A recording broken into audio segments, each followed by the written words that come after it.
This week we've finally decided it's time to address the elephant in the room, or rather, the hopper. Over the weekend we had to figure out how on earth to get this monster of a plastic beast out of its current accommodation, without taking off the roof. We need the space for a future heating system once the budget allows, and of course a bit more firewood storage. Follow along to discover more about this curious contraption, and for some very Dartmoor Diaries style living antics.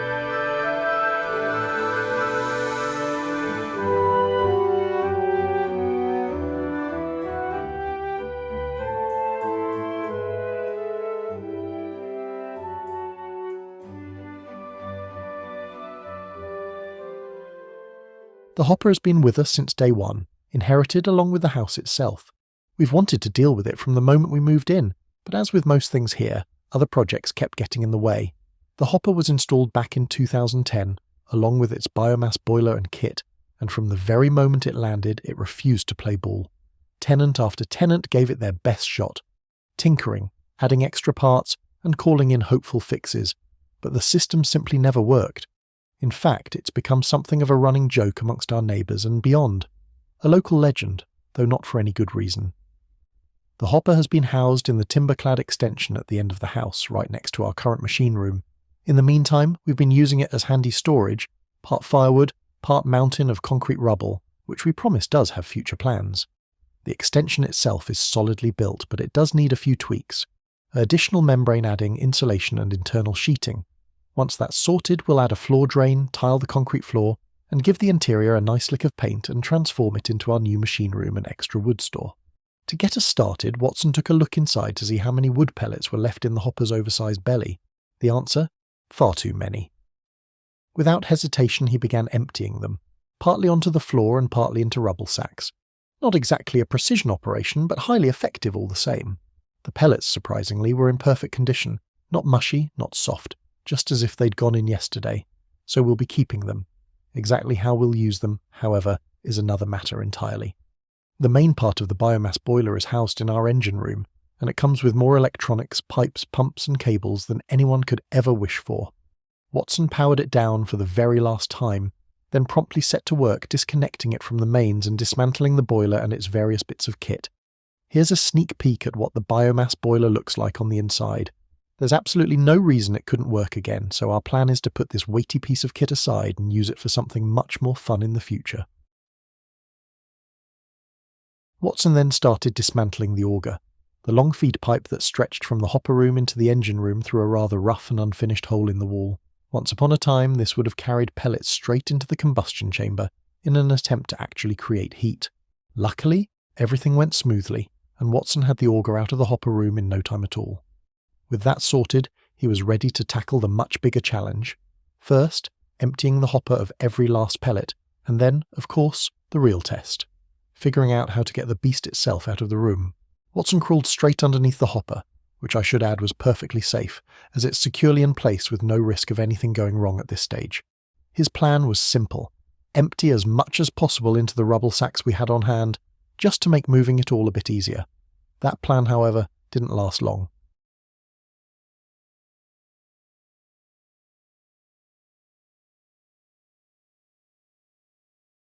Within minutes, the scene started to resemble something straight out of Indiana Jones and the Temple of Doom. Sand pouring from every crack and corner, threatening to bury its victims alive. Or perhaps more like the Mummy, which probably ended in exactly the same fate. Somehow Watson managed to recreate this moment in everyday Dartmoor life. Whether intentionally or not, I'm still not entirely sure, but it was highly entertaining to watch. I did, however, find myself wondering at what point I might actually need to go in and save him. There turned out to be a lot more wood pellets than we'd first thought, and truthfully I'm not entirely sure what we're going to do with all of it. If anyone has any ideas, do let us know in the comments. We do understand they're not safe to burn in a regular wood burner inside the house, so alternative fun and creative suggestions are most welcome. Unless, of course, you actually need some pellets yourself, in which case, get in touch.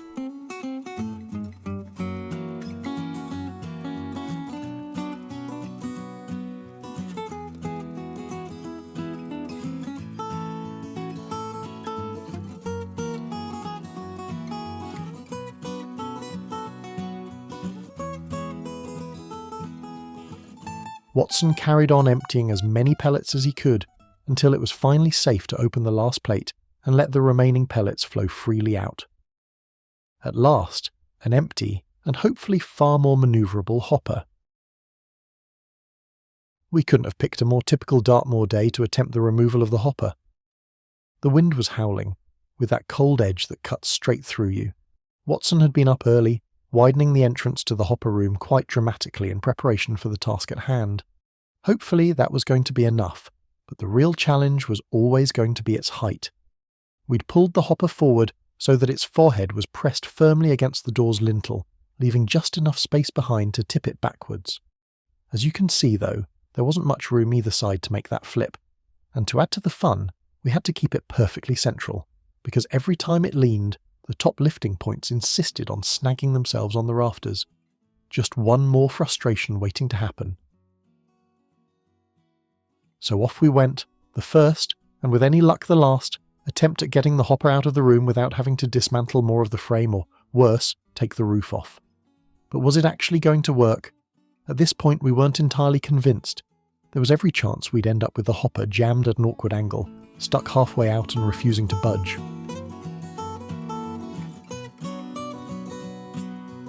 We decided the best course of action was to raise the hopper as high as we could at the front, manoeuvring breeze blocks and framing timber into place.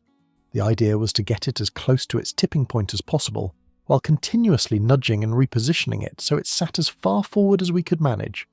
Because nothing says fun quite like balancing a plastic elephant on a stack of breeze blocks.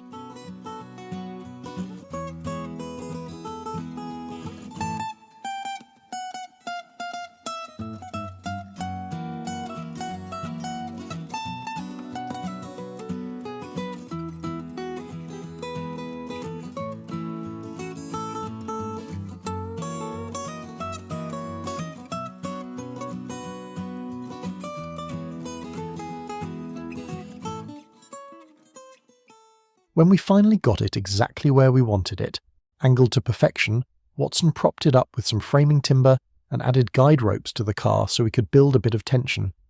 With a few tugs here and there, the hopper gave in at last, tipping over successfully onto its back. I can't tell you how relieved we were. Watson quickly tied on some more rope and began pulling it towards the doorway. At this point steam practically poured out of his ears. After all, he was hauling that elephant entirely on his own, and let me tell you, it wasn't any lighter lying down than it had been standing upright. I, of course, was providing essential moral support from a very safe distance.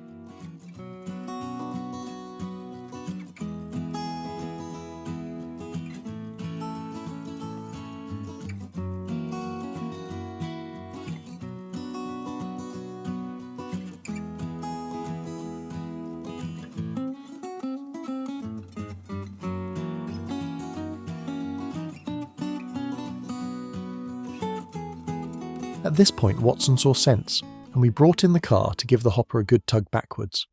Sadly, the granite-walled bank presented our next obstacle. It was simply too high to allow the hopper to be pulled up and out. We were still reluctant to dismantle any more of the timber frame from the hopper room, so Watson, with all his might, began relocating a few of the granite blocks from the wall. This gave us just enough, about another foot of depth, to work with, and this is the moment you have to pause and wonder, how on earth were these houses and walls across Dartmoor ever built?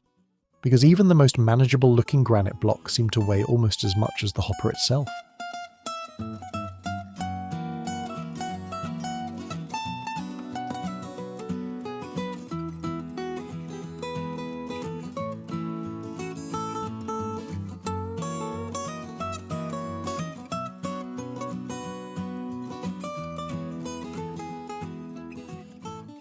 With scaffold boards in place, our ramp was ready.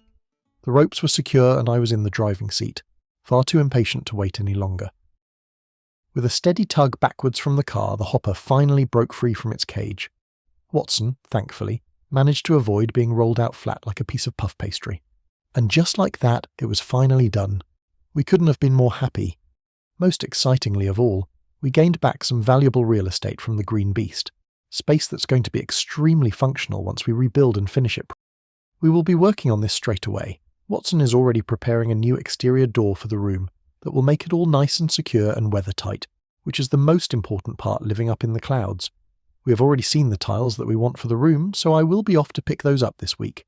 so we can start making sure the floor is level, cutting a floor drain into the space, and then getting this tiled, insulated and lined. The best part of the day was having a bit of fun rolling the hopper to its temporary resting place. After all the huffing and puffing of the removal, it practically rolled itself across the driveway and into position with complete ease. So as always, we'd love to hear your thoughts on what we could transform the hopper into. We could simply put it up for sale, or we could keep it and dream up another use. Personally, I was leaning towards a house for some runner ducks, ramp and platform installed inside naturally. Other suggestions so far include a slightly peculiar hot tub, or even a semi-buried hobbit house with an opening cut into it, giving a view to die for. The perfect little hideaway to read a book and take in the vast expanse of Dartmoor while sheltered from the weather. What do you think? We'd love to hear your ideas.